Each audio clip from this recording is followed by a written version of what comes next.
이 시간 함께 읽을 하나님의 말씀은요, 요한복음 20장 19절입니다. 오늘은 두 절을 읽으려고 합니다. 요한복음 20장 19절과 요한복음 14장 27절입니다. 먼저 요한복음 20장 19절을 읽겠습니다.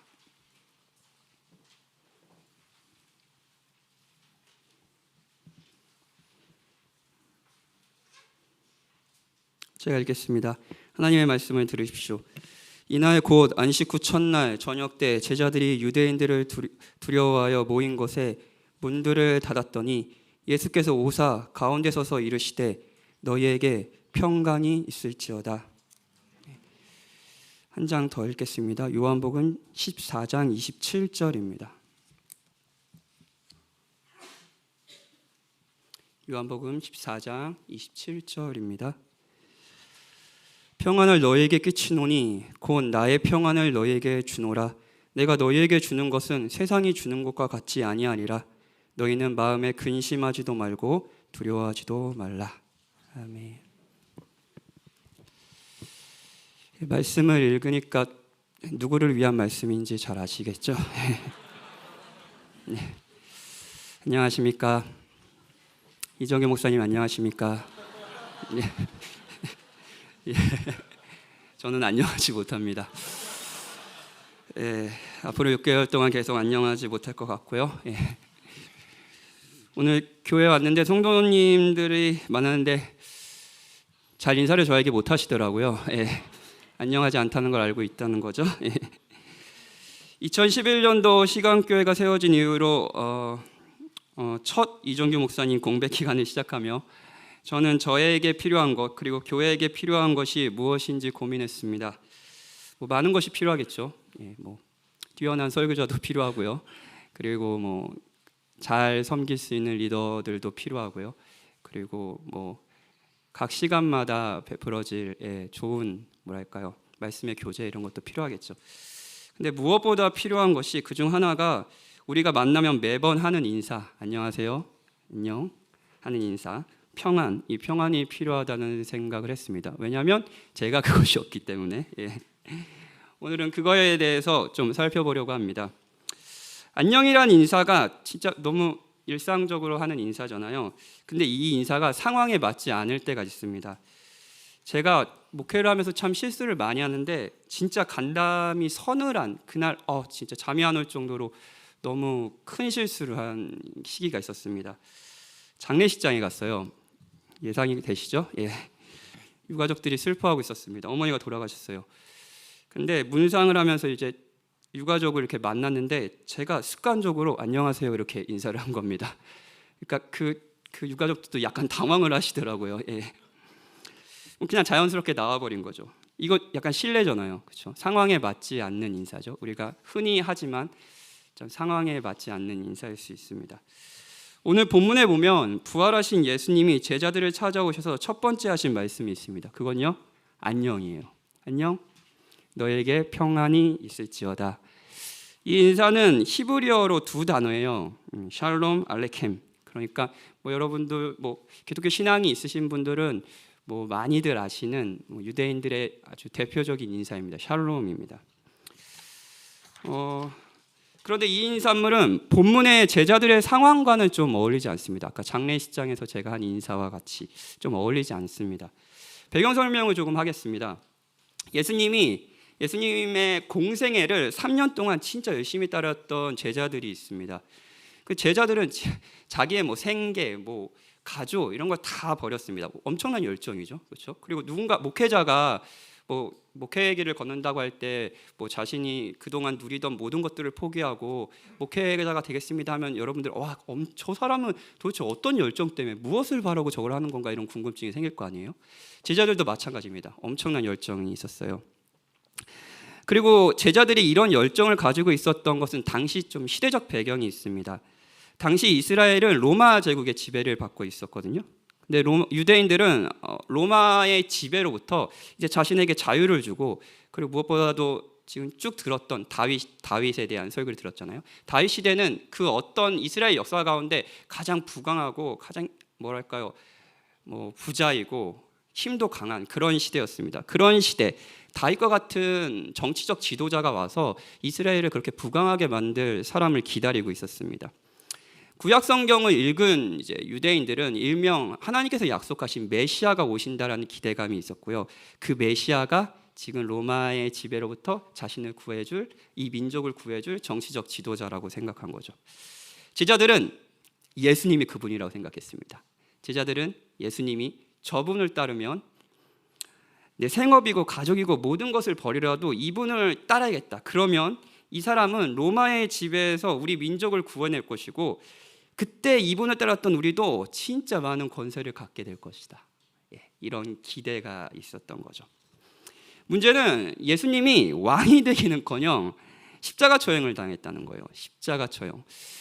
이건 제자들로서는 정말 상상도 못했던 결과였을 겁니다. 십자가 처형은 유대인들에게도 나무에 달린다는 하나님의 저주를 받는 것을 상징했거든요. 군중은 예수님께 분노를 쏟아냈습니다. 일주일 전만 해도 막 호산나 하면서 진짜 이 정치적 지도자가 왔고 이제 당장이라도 이제 우리 로마의 지배를 끝낼 것 같은 지도자가 왔다라는 환영으로 예루살렘은 떠들썩했어요. 그런데 그 사람들이 일주일 만에 등을 돌렸습니다.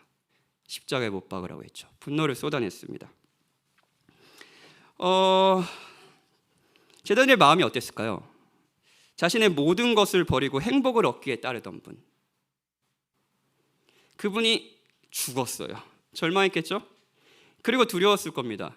유대인들이 예수님과 같이 자신도 죽일 수도 있지 않을까라는 생각을 하지 않았을까요? 그래서 방의 문을, 모인 곳의 문을 굳게 닫아버렸습니다. 문을 굳게 닫고 숨었다는 것은 상징적인 의미가 있습니다. 제자들이 겪고 있는 절망과 두려움을 표현하는 거겠죠? 저도 문을 잠갔습니다. 사실 이 설교의 자리가 어색한 건 아니에요. 근데 오늘은 아까 주 예수보다도 귀한 것은 없네, 이 찬양 부르는데 올라오기가 싫더라고요. 그래서 강성 목사님이 계속 저한테 눈치를 주면서 빨리 올라와라 이렇게 좀 천천히 올라가겠습니다 하면서 했는데,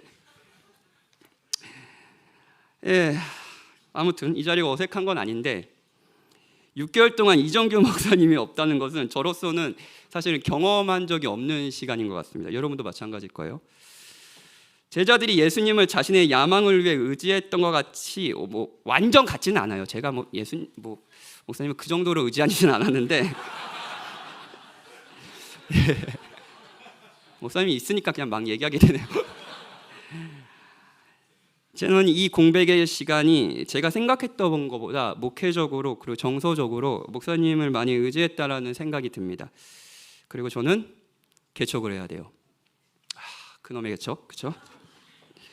한 주에 2번씩 악몽을 꿉니다. 2번씩 매번. 오늘도 꿨어요. 어느 날 꿈을 꿨는데 설교를 제가 하는 거예요. 왜 꿈에도 설교를 하는지 모르겠어요. 아무튼 설교를 이렇게 쫙 하는데 설교를 제가 막 열심히 합니다. 한두 명씩 나가는 거예요. 한 명씩 나갑니다. 한 명씩 나가고 다 나가요. 다 나가고. 근데 회중인 중에 딱 한 명이 앉아 있는 거예요. 그 아내가 여기 가운데 앉아 있더라고요. 이게 의리구나. 그래. 다 떠나도 이상한은 나가지 않겠구나. 막 이런 생각을 했는데 제가 자세히 보니까 아내가 졸고 있어요. 졸지 않았으면 나간 거죠. 이런 꿈이 저의 두려움을 반영하겠죠. 특히 지난주에 이정규 목사님의 밤에 쓴 눈물의 편지를 읽는데 감동이었잖아요. 감동이었어요. 그 편지를 읽고 한 친구가 진짜 진지하게 저한테 묻더라고요. 이정규 목사님 혹시 그냥 우리들한테 그냥 6개월만 쉰다라고 얘기할 분 좀 아프신 거 아니냐, 좀 길게 쉬시는 거 아니냐. 그래서 아니다. 아니다. 6개월 뒤에 돌아오지 않으면 내가 죽는다. 그래서 목사님이 그렇게 막 감격과 우리 박현진 목사님 설교 잘 들어주세요 막 이러는데 더 막 목사님은 그런 말에 이제 저의 압박감, 막 공포 막 이런 것들이 이제 극에 달했죠. 저는 지금 이 시간이 두려웠고요. 내면의 방문을 닫았습니다. 여러분은 어떠신가요? 저와 같이 두려운 시간을 보내는 분이 계십니까? 소중한 것을 잃거나 아니면 잃을 것 같은 두려움이요. 오래 품었던 소망이 좌절되어 절망을 안고 시간을 보내고 계신 분은 없으십니까? 그렇다면 오늘 본문의 제자들과 같은 상태입니다. 제자들은 유대인들을 두려워하여 모인 곳의 문을 닫았습니다. 그런데 부활하신 주님이 가운데 서셨어요. 여전히 문은 닫혀 있지만 그분이 오셨습니다. 그리고 인사하시죠. 너희에게 평안이 있을지어다. 다시 한번 말하지만 이 인사는 제자들의 상황과는 어울리지 않습니다. 장례식장의 안녕과 같습니다. 그런데 요한은 반복해서 20장에서 이 인사를 기록합니다. 예수님이 제자들을 만날 때마다 이 인사를 했다고 합니다. 21절에도 이 짧은 절에도 다시 한번 강조해서 너희에게 평안이 있을지어다라는 인사를 제자들에게 재차합니다. 후에 도마라는, 아마 이 무리에 아마 도마가 없었던 것 같아요. 도마라는 제자를 만났을 때도 26절에 바로 똑같은 인사를 합니다. 이쯤 되면 그냥 인사 정도가 아니라, 그냥 인사였으면 요한이 기록했을 리도 없죠. 이렇게 반복적으로 이야기를 했다는 것은 분명한 의도가 있다는 겁니다. 부활한 주님이 정말 제자들에게 주고 싶었던 건 평안입니다. 그리고 제자들은 이 인사가 반복되면서 그동안 잊었지만 예수님이 십자가에 죽으시기 전에 이미 이 평안을 자신에게 약속하셨다는 것을 기억했을 겁니다. 아마도요. 이게 두 번째 읽은 본문입니다. 제가 읽어드릴게요. 평안을 너에게 끼치노니 곧 나의 평안을 너에게 주노라. 내가 너희에게 주는 것은 세상이 주는 것 같지 아니하리라. 너희는 마음에 근심하지도 말고 두려워하지도 말라.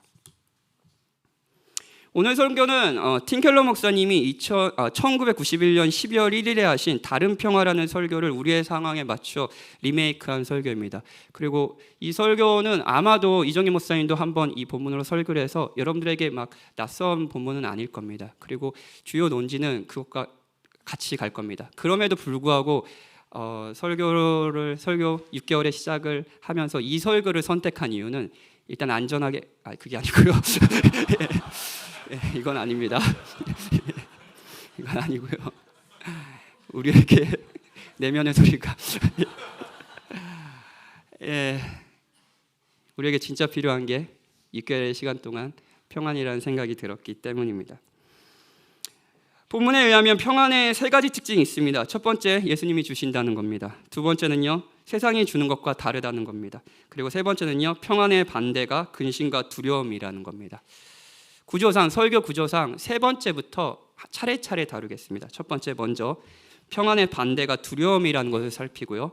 두 번째, 가짜 평안, 세상이 주는 평안이 있다는 것을 살펴봅시다. 그리고 마지막으로 주께서 주시는, 부활하신 주님께서 주시는 평안을 살펴보죠. 먼저 평안의 반대가 두려움이라는 것을 살펴보겠습니다. 일단 성경 전체를 통해 평안이라는 단어가 의미하는 것이 무엇인지를 생각해 볼게요.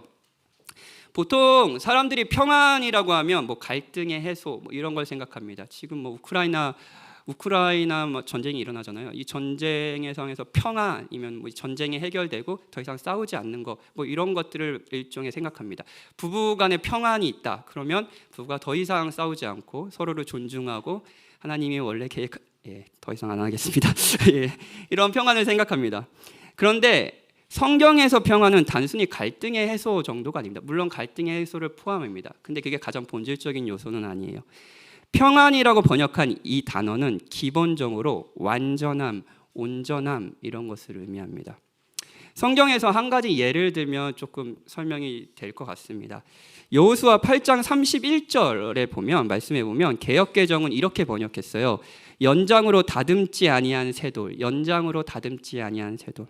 그러니까 연장으로 다듬지 않은 그냥 온전한 상태. 요거를 사실 샬롬이라는 비슷한 단어를 쓴 거죠. 그러니까 샬롬은 온전한 상태입니다. 뭐라고 비유해 볼까요? 레고 조각들이 있어요. 레고 조각들이 막 널려 있어요. 근데 이 레고 조각들이 각자가 설명서를 보면서 각자가 있어야 할 위치를 정확히 자리를 잡아서 완성품이 딱 된 겁니다. 이것이 샬롬인 거죠. 샬롬이에요. 근데 문제가 있을 수도 있습니다. 제가 두 아들 키우면서 이한이가 워낙 레고를 좋아해서 레고를 같이 만들 때가 있어요. 근데 꼭 문제가 생깁니다. 뭐냐면 그놈의 레고 조각이 꼭 하나씩 없어져요. 조그만 거 하나씩이 없어집니다. 그러면 이만한 게 완성이 되지 않는 거죠. 그 조각이 없으면 완성품이 되지 않는 거예요. 그 한 조각이 작은 조각이지만 그 조각이 끼워지지 않으면 다리가 꺾이지 않는 거죠. 이런 게 사실은 샬롬이 깨진 거라고 할 수 있습니다. 온전함이 깨진 거예요. 성경에서 평안은 단순히 문제가 없는 상태 정도가 아닙니다. 하나님이 의도하신 대로 세상이 완전하고 조화롭게 작동하는 상태예요. 하나님이 창조하시고 좋다 했던 그 상태, 그게 샬롬이라고 할 수 있습니다. 그리고 우리 성경에서 평안이 깨졌을 때, 즉 평안의 반대로 말할 때 꼭 등장하는 것이 있습니다. 그것이 두려움입니다. 두려움이에요. 요한복음 첫 번째 우리 읽은 본문에서 20장에서 예수님이 죽은 이후에 제자들은 두려워하고 있어요. 그리고 요한복음 14장에서 사실 예수님이 그 전에 무엇을 얘기하냐면 자신이 죽을 것을 얘기했거든요. 그리고 유다가 배반할 것을, 그리고 베드로도 자신을 부인할 것을 말했습니다. 그럼 제자들로서는 엄청난 두려움이 사로잡히지 않았겠습니까? 예. 그러니까 이제 두려워하지 말라고 하시는 거죠. 뭔가 빠진 거예요. 뭔가 빠진 거고요. 금방 무너질 것 같은 겁니다. 완성품이 아닙니다. 평안함은 온전함이고 평안의 반대는 두려움입니다. 이런 두려움은 인간의 삶에 갑자기 나타난 것이 아닙니다. 성경은 인류 역사의 시작부터 이 두려움의 근원을 발견할 수 있다라고 이야기해요. 인간은 왜 두려워할까요? 창세기 3장을 한번 살펴봅시다. 하나님께서 세상을 창조하셨습니다. 그리고 하나님이 세상을 만드시고 평가합니다. 좋다. 보시기에 좋은 거예요. 평안이에요. 하나님의 세계는 샬롬했습니다. 온전했습니다. 레고 완성품이에요. 모든 것이 만드신 분의 뜻을 반영했습니다. 그 중에 사람이야말로 하나님의 형상으로서 평안의 극치였습니다. 하나님은 세상에 평안을 끼치는 방식으로 자신을 대리할 통치자를 세우셨고요. 하나님의 형상으로요.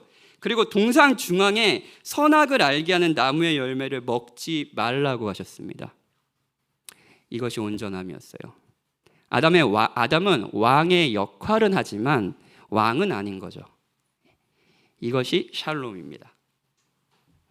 아담은 자신의 진정한 왕, 선하신 왕을 신뢰하고 의지할 때만, 그분이 후히 베푸시는 분이고 그분이 좋으신 분이시라는 걸 알고 그분을 따를 때만 왕의 역할을 잘할 수 있었습니다. 그리고 선악과가 그것을 항상 생각하게 하는 역할을 한 거죠. 아담은 이런 생각을 해야 했습니다. 나는 왕이 아니야. 하나님이 나의 왕이시고 이 세상을 돌보셔. 나는 그분을 그냥 그분의 명령을 따라서 이 세상을 통치할 뿐이야. 나는 그분의 명령을 따를 때 행복할 수 있고 나의 존재에 의미가 있어. 나는 하나님의 형상이야. 가장 위대한 분, 이 세상에서 가장 좋은 분이 나의 왕이라면, 나를 돌보신다면 내가 무엇을 두려워할 수 있을까? 하나님이 우리를 위하시면 누가 우리를 대적할까? 라는 생각을 해야 했습니다. 이것이 샬롬이에요. 이것이 하나님이 원래 만드신 세상이고요. 이것이 인간의 본연의 모습입니다. 평안이에요. 그런데 성경은 이 평안이 깨지는 궁극적인 사건을 알려줍니다. 아까 말씀드린 대로 창세기 3장이에요. 그냥 하나님이 먹지 말라는 선악과를 먹은 거 정도, 이 정도로 생각하실 수 있습니다. 근데 그거를 사실은 넘어섭니다. 사실 아담과 하와가 궁극적으로 먹음직하고 보암직하고 소유하고 싶었던 것은 단순히 열매 자체가 아닙니다. 열매는 너무 많았어요. 그들이 진짜 소유하고 싶었던 건 하나님이 없는 삶입니다. 더 이상 하나님께 통제받지 않고 하나님의 명령을 따르지도 않아도 되는 삶, 내가 왕이 돼서 나의 마음대로 모든 것을 할 수 있는 삶, 그 삶을 동경했죠. 그게 먹음직하고 보암직도 한 겁니다. 아담은 열매가 필요하다고 했을 뿐 아니라 열매를 먹지 말라고 하신 하나님이 필요 없다고 생각한 겁니다. 그리고 바로 하나님이 찾아왔을 때 아담이 어떡하죠? 숨습니다. 마치 제자들이 방문을 꼭 잠근 듯이요. 아담이 숨은 이유를 이렇게 대답해요. 내가 동산에서 하나님의 소리를 듣고 내가 벗었으므로 두려워하여 숨었나이다. 두려워하여 숨었나이다. 두려움. 아담은 자신이 완전히 노출되었다고 느꼈습니다. 무방비 상태인 거예요. 그리고 거대한 두려움이 찾아왔습니다. 아담은 하나님이 없고 더 이상 보호자도 없습니다. 자신이 하나님이 되면 평안해질 것이라고 기대했지만, 그것이 온전함이라고 생각했지만 오히려 온전함이 깨져버렸습니다. 저는 이 본문을 볼 때마다 이한이가 이제 8살 됐는데, 이한이가 5살 때 처음으로 아주 대단한 저에게 반항을 했던 기억이 납니다. 저희가 워낙 항상 부모님은 그렇잖아요. 뭐 우리 청소년들도 그럴 텐데, 부모님은 원하는 거 잘 안 사주잖아요. 그리고 먹기 싫어하는 거 자꾸 먹으라 그러고 막 그런 게 이제 얘도 짜증이 난 거예요. 그런데 이 조그마한 놈이 5살짜리 놈이 아빠가 나 싫어하잖아, 나 집 나갈 거야라고 하는 거예요. 진짜 아내와 제가 약간 충격과 공포였습니다. 왜냐하면 5살 때 집을 나간다고 하면 6살 때 무슨 말을 할까? 얘가 사춘기 때는 무슨 말을 하고 성인이 됐을 때는 날 때리지 않을까? 막 이런 생각을 하는 거예요. 막 점점 괴물이 될 것 같은. 그러면서 아주 끔찍한 상상을 했습니다. 상상만으로 이제 복수를 하는 거죠. 너가 나한테 이런 상처를 줬으니 나는 상상만으로 너를 복수를 하겠다 하면서 상상한 거예요. 이 아이가 집을 나가고 싶어 하잖아요. 그래서 나가게 하는 거죠. 그냥 그래 나가 하는 거예요. 그러면 어떤 일이 벌어질까? 자, 10분 이한이는 조금 더 자유로운 친구니까 1시간 정도는 집 앞에 놀이터에서 재미나게 놀 겁니다. 신나게 놀 거예요. 뭐 더 이상 들어오라는 사람도 없고, 어두워져도 들어오는 사람도 없고요. 신나게 놀겠죠. 아빠가 없다, 자유다, 내가 하고 싶은 거 다 할 수 있다, 시금치 안 먹어도 된다, 막 이러는 거예요. 그런데 곧 이 넓은 세상이 위험한 세상이라는 거, 그리고 자신의 보호자가 없다라는 것을 깨닫게 될 겁니다. 그러면 어떻게 될까요? 바로 두려움이 찾아오죠. 성경은 우리가 두려워하는 이유가 바로 이것이라고 말합니다. 우리는 왕이 필요 없다고 했고, 우리는 그래서 왕이 되려고 했고, 그렇다면 바로 우리는 그 세상이 넓다는 것, 그리고 이 넓은 세상에서 우리는 유한하고 무방비로 노출되었다는 것을 발견하게 되는 거죠. 이것 때문에 두렵진 않으십니까? 여기서 기독교 신앙이 없는 분들을 위해서 한 가지 의문을 짚어보겠습니다. 목사님은 하나님을 떠나서 두려워하게 됐다고 하지만 오히려 종교가 인간의 두려움을 조장하고 이용하는 것은 아닌가요? 이런 질문을 하실 수 있을 것 같아요. 무신론자 이것도 이정현 목사님이 많이 인용하는 이제 말인데 새 것 없습니다. 그냥 6개월 동안 계속 돌려 쓸 거예요. 버트난드 러셀은 자신의 책 나는 왜 기독교인이 아닌가라는 책에서 이런 말을 했습니다. 종교는 주로 두려움에 기반을 두고 과학이 발전함에 따라 더 이상 가상의 조력자를 찾지 말고 자신의 노력으로 세상을 더 살만한 것으로 만들어야 한다라고 얘기했어요. 그런데 제가 생각했을 때 여기에는 중요한 오해가 있습니다. 러셀이 1920년대 이 주장을 했을 때 정말로 과학과 문명이 엄청나게 이제 막 발전하고 있었고요. 그리고 지금도 마찬가지죠. 인간의 모든 두려움을 실제로 해소할 것 같다라는 기대가 사회적으로 있었습니다. 그 기대는 지금도 마찬가지고요. 하지만 역사는 그렇지 않음을 보여줬습니다. 2번의 세계대전, 그리고 그 이후의 냉전 시대, 그리고 지금 전 국가가 모든 국가의 지도자들이 자아민족 우선주의에서 그 이기심으로 똘똘 뭉쳐지는 사회적 분위기. 여러분, 이거를 두려움 아니고 뭐로 표현하겠습니까?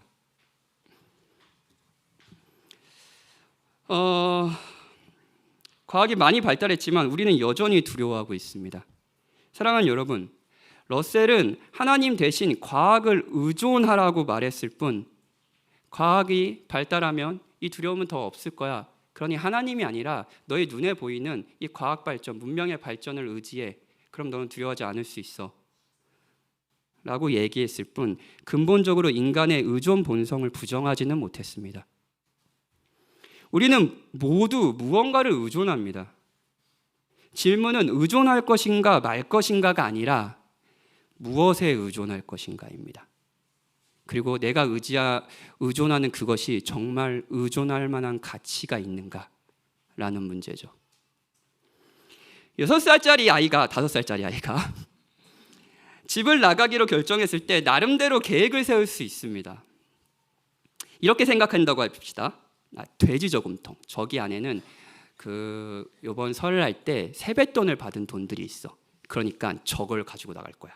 저걸 가지고 나가면 돼. 그러면 오늘 저녁 아빠랑 먹었던 그 분식점에서 쌀국수를 먹고, 그리고 찜질방에 가서 자는 거야. 그리고 알바를 하면 되지. 찜질방 알바를 해달라고 하는 거야. 만약 5살짜리 애가 이런 생각을 했다면 크게 될 놈이죠. 예.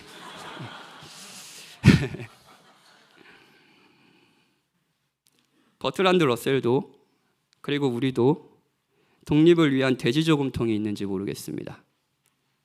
그런데 절대 그건 우리에게 평안을 주지 못합니다. 팀켈러 목사님 표현에 의하면 인간은 세상에서 하나님의 손을 잡도록 만들어졌다라고 말합니다. 전 이 표현이 너무 좋아요. 여러분은 세상에서 하나님의 손을 잡도록 만들어졌습니다. 이것이 온전함이에요. 이것이 평안이에요. 하나님이 원래 의도하신 세상의 모습입니다. 하나님의 손을 놓으면 두려움이 찾아옵니다. 집을 나간 이한이가 바로 두려움이 찾아오면 그 두려움을 해결하는 방법은 돼지 저금통이 아닙니다. 뭐죠? 엄마, 내가 바보였어요. 엄마가 필요해요. 나 혼자서는 살 수 없어요. 라고 엄마를 찾는 거죠. 우리도 하나님께 돌아갈 때 평안을 찾을 수 있습니다. 문제는 우리가 하나님께 돌아가는 대신 다른 방식으로 평안을 찾으려 한다는 거예요. 돼지 저금통. 오늘 본문에서 예수님은 내가 너희에게 주는 것은 세상이 주는 것과 같지 않다라고 이야기했어요. 그러면 세상도 주는 평안이 있다는 거죠. 가짜 평안이요. 3개 정도만 살펴보겠습니다. 간단하게 할 거예요. 겁내지 마시고, 길게 안 할 겁니다. 먼저는 생각하지 말자입니다. 생각하지 말자. 팀켈러 목사님에게 의사 친구가 있었다고 해요. 의사 친구가 있었는데 그 친구가 처음 의대에서 막 공부를 시작했을 때, 그러니까 의대에서 하면 막 실험도 하고 막 그 시체도 보고 막 그럴 거 아니에요. 그리고 온갖 끔찍한 걸 다 보고 막 공부하고 그러는 거예요. 뭐 질병, 기형, 세균 막 이런 것들을 다 공부하는 겁니다. 그리고 손에 얼마나 세균들이 많은지, 그 손에 있는 세균들이 우리를 인간의 생명을 어떻게 위협할 수 있는지 이런 것들을 막 다 공부한 겁니다. 그러니까 이 정보를 다 알게 되니까 너무 힘들어서 일상생활을 잘하지 못하겠다는 거예요. 정서적으로 이거 우울증이 빠질 것 같은데 막 이런 생각까지 드는 거예요. 그래서 이제 지도 교수님을 찾아갔습니다. 이 모든 것을 다 아는데 교수님은 어떻게 마음을 지키면서 이 일들을 계속할 수 있습니까? 이러고 물은 거죠. 그러자 교수님의 답변은 뭐였냐면, 너무 깊이 생각하지 않음으로 당신의 마음을 지키십시오였습니다. 너무 깊게 생각하지 말라는 거예요. 평안을 원한다면 생각하지 말라는 겁니다. 이런 건 뭐 요 의사의 세계만 있는 것은 아닙니다. 그런 얘기 하잖아요. 결혼을 하면서 너무 깊게 생각하면 결혼 못해. 그냥 아무것도 모를 때 20대 중반 여성 만나서 결혼해. 이런 유의 평안을 찾는 방법이죠. 자, 열심히 일을 합니다. 열심히 일하셨죠? 왜 일을 하죠? 왜 우리는 여기에 있죠? 여러분에게 죽음이 있다는 건 아십니까? 여러분 이번 한 주도 죽지 않을 것처럼 살지는 않으셨습니까? 그 죽음 앞에서 여러분은 자신이 있습니까? 여러분도 저도 무력한 존재 아닙니까? 우리는 우리가 욕하는 사람의 죄가 우리 내면에는 없는 걸까요? 오히려 잘 숨긴 건 아닌가요? 저는 이 시간 설교자로서 여러분에게 무엇을 원할까요? 여러분은 설교자에게 무엇을 원하시나요? 개척은 왜 하는 걸까요? 생각하면 제 손에 저를 죽일 수 있는 세균이 있다는 것을 저는 알게 됩니다. 생각하면 생각할수록요. 두려워지죠. 그래서 평안을 찾기 위해 그냥 생각을 안 하기로 하는 겁니다. 그냥 이정규 목사님이 하라는데 해야지 뭐. 그러지는 않아요. 그냥 일하지 뭐. 다 이렇게 일하다가 이렇게 사는 건데 뭐. 다 죽지 뭐. 다 똑같이 죄 짓고 뒷담화하고 뭐 유별나게 그냥 그렇게 사는 거지 뭐. 여러분 생각을 멈추지 않으셨습니까? 그래서 평안해지셨나요? 세상의 평안은 진리의 눈을 감는 것에서 온다고 얘기합니다. 그런데 그리스도인의 평안은 진리의 눈을 여는 것에서 옵니다. 지금은 생각하는 시간입니다. 여러분의 삶에 대해서, 여러분에 대해서, 그리고 진짜 실존하시는 하나님에 대해서. 여러분은 진리의 눈을 감는 것이 아니라 진리를 생각하고 보고 고민할 때 평안을 얻을 수 있습니다. 세상이 주는 평안의 두 번째 특징은 지속적이지 않다는 겁니다.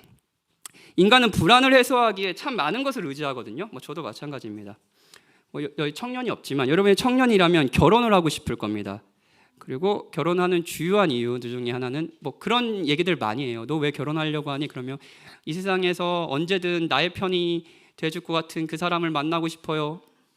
그런 얘기를 해요. 그러면 아이고 속았구나, 아직 속고 있구나 라는 얘기를 하는데, 그리스도를 찾고 있는 거죠. 남편을 찾으면서. 그리고 이제 작년 여러분 성공하셨습니다. 축하해요. 결혼하셨죠?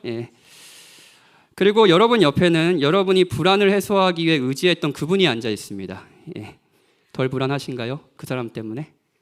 그 사람 때문에 더 불안하진 않으신가요? 아내한테 미안해지네요. 오늘 아내가 저는 어제 좀 잠을 잘 잤는데 아내가 잠을 못 잤어요. 그래가지고 괜찮아, 잘할 거야 이러면서 그랬거든요. 그러니까요, 얼마나 아내를 불안하게 하는 남편인지.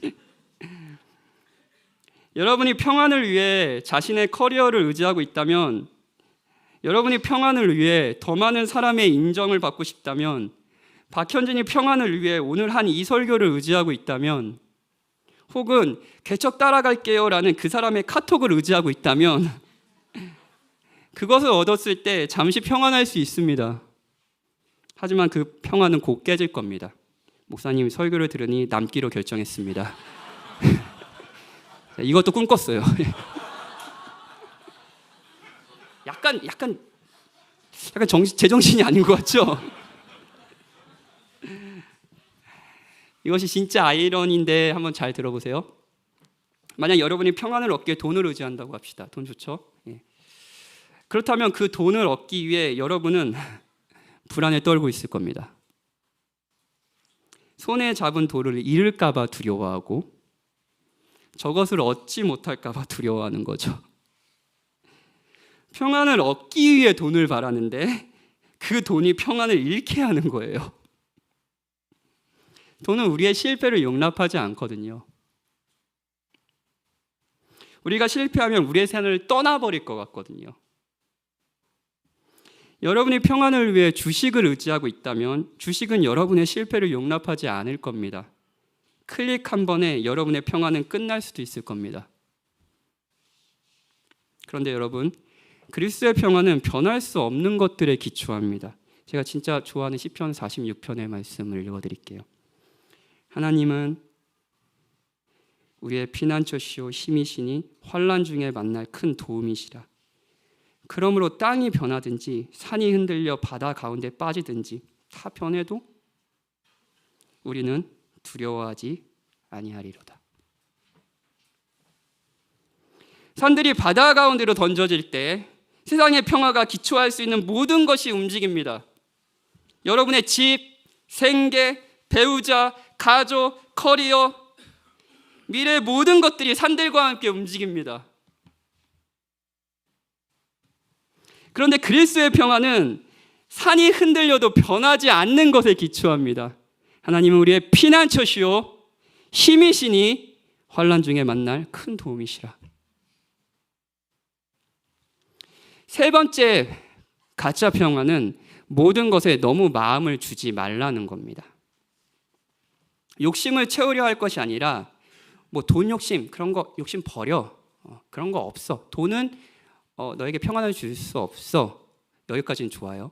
그러니까 아무것도 갈망하지 말라는 겁니다. 오히려 욕심을 억제하고 다스려라.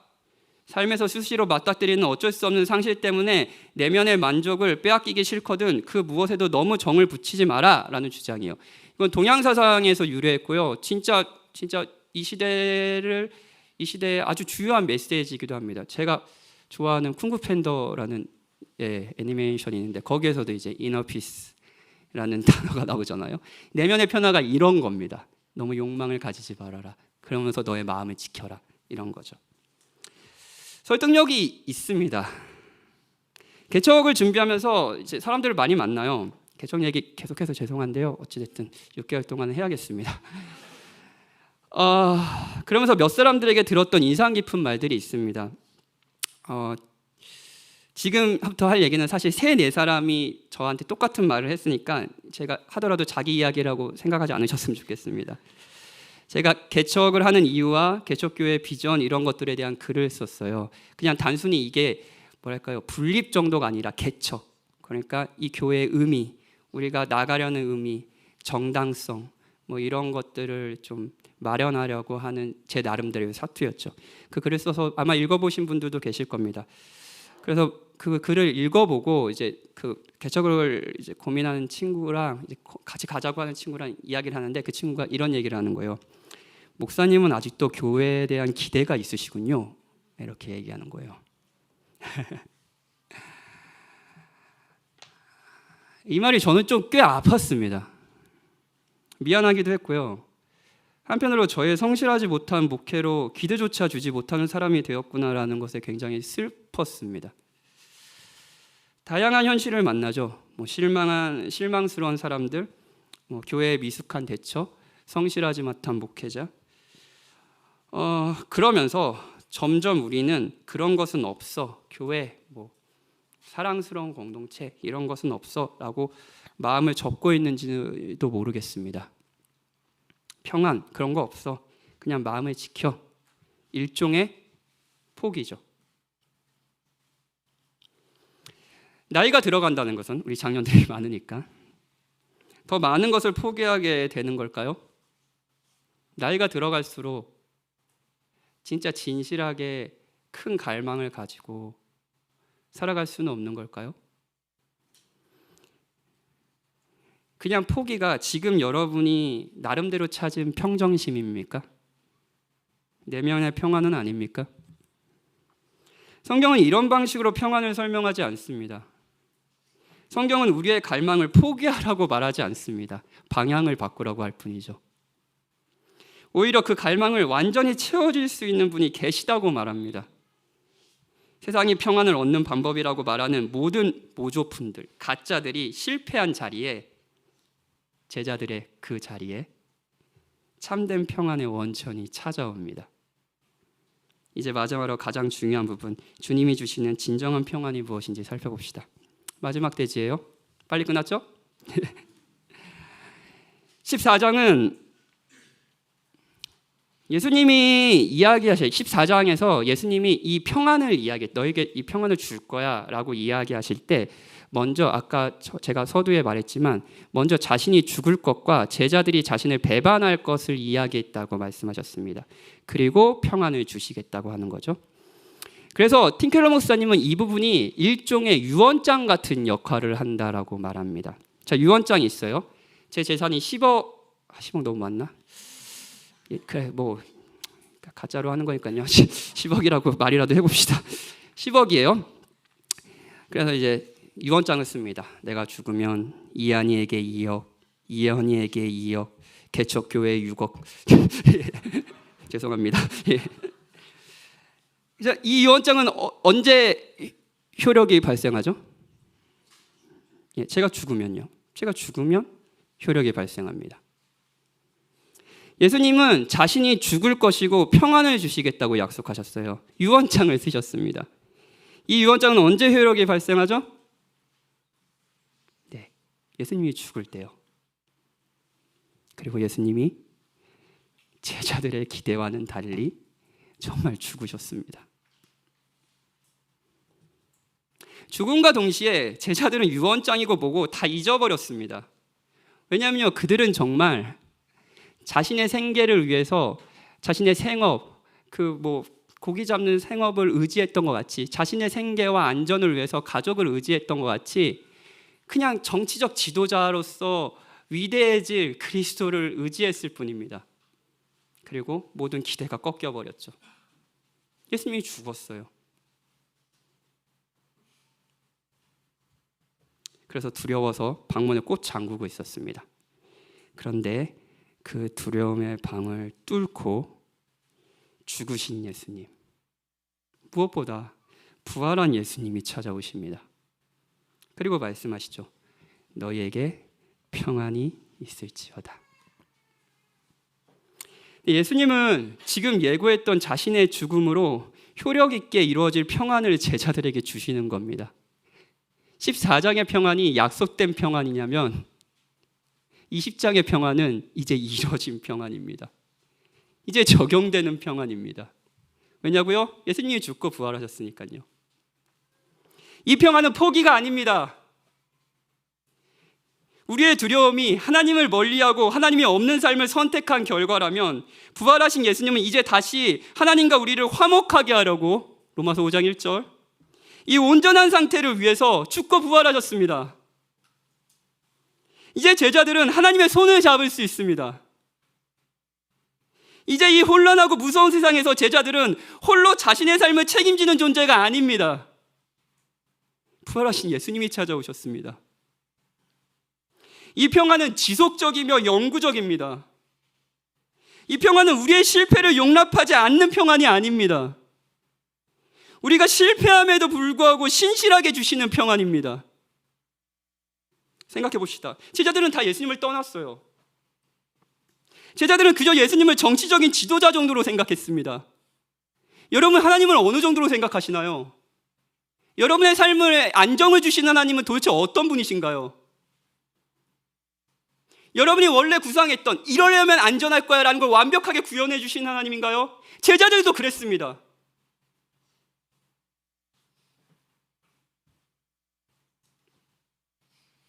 예수님이 단순히 그런 분이 아니자 제자들은 예수님을 떠나버렸고 어떤 제자들은 자신의 생업으로 돌아갔습니다. 다시 고기 잡는 거죠. 평안은 그런 거 어디 있어? 제자들은 실패했습니다. 철저하게요. 그러나 예수님은 두려워하는 제자들을 찾아오셨습니다. 실패한 제자들이요. 왜냐하면 이 평안은 박현진의 성공과 신실함에 기초하지 않고 그리스도의 성공과 신실함에 기초하기 때문입니다.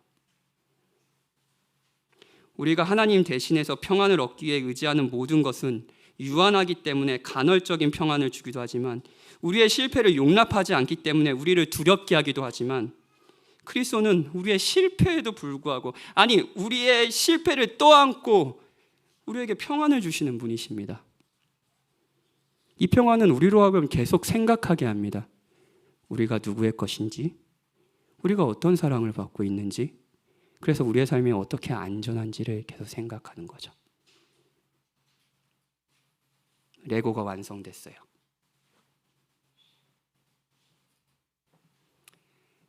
저는 문을 닫았습니다. 두려워 떨고 있었어요. 이 시간이 저에겐 두려움이었습니다. 다음 주는 무슨 설교를 하죠? 6개월. 한 달만 쉬시고 돌아오는 건 어떠십니까?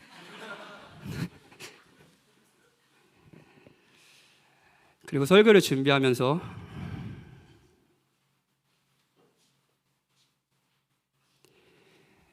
여러분의 다양한 소식을 들으며 평온을 찾고자 나름대로 애쓰며 분투하며 살지만 두려워하는 여러분이 있다는 것을 또 알게 됐습니다.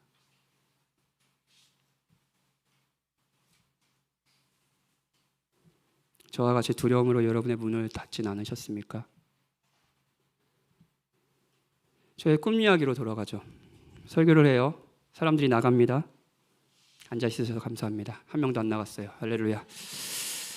오늘 밤은 기절하고 잘 것 같습니다. 여러분이 저의 꿀잠입니다. 설교를 해요. 그런데 두려워하는 이 설교 시간에 두려움으로 방을 닫아버린 제자들에게 예수님이 찾아오셨던 것처럼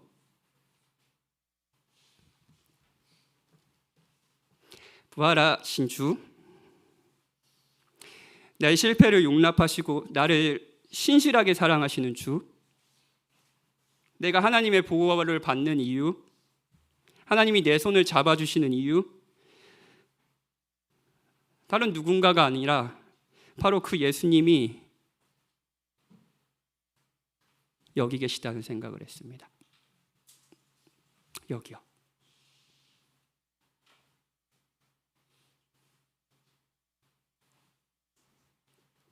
정말입니다. 부활하신 예수님이 여기 계십니다. 그리고 말씀하시죠. 현진아, 내가 너에게 평안을 줄 수 있어. 저는 여러분의 닫힌 방에도 부활의 주님이 찾아가신다고 믿습니다. 큰 병을 얻고 좌절하는 병실에도, 사랑하는 가족을 잃은 장례식장에도, 오랫동안 아가를 가지려고 노력하지만 원하는 시간이 오지 않아 남몰래 눈물을 흘리는 그 방에도, 중요한 업무를 성공해야 된다는 압박감 때문에 새벽같이 일하는 사무실에도 어떻게 설교할까 고민하면서 할 수 있을까라는 두려움으로 떨고 있는 제 방에도 주님은 닫힌 방, 우리의 두려움을 뚫고 가운데 서셔서 이야기하실 수 있습니다. 너희에게 평강이 있을지어다. 주님이 주시는 이 평강이, 부활하신 주님이 주실 수 있는 이 평강이 우리 안에 넘쳐나길 바랍니다. 같이 찬양하고 기도합시다.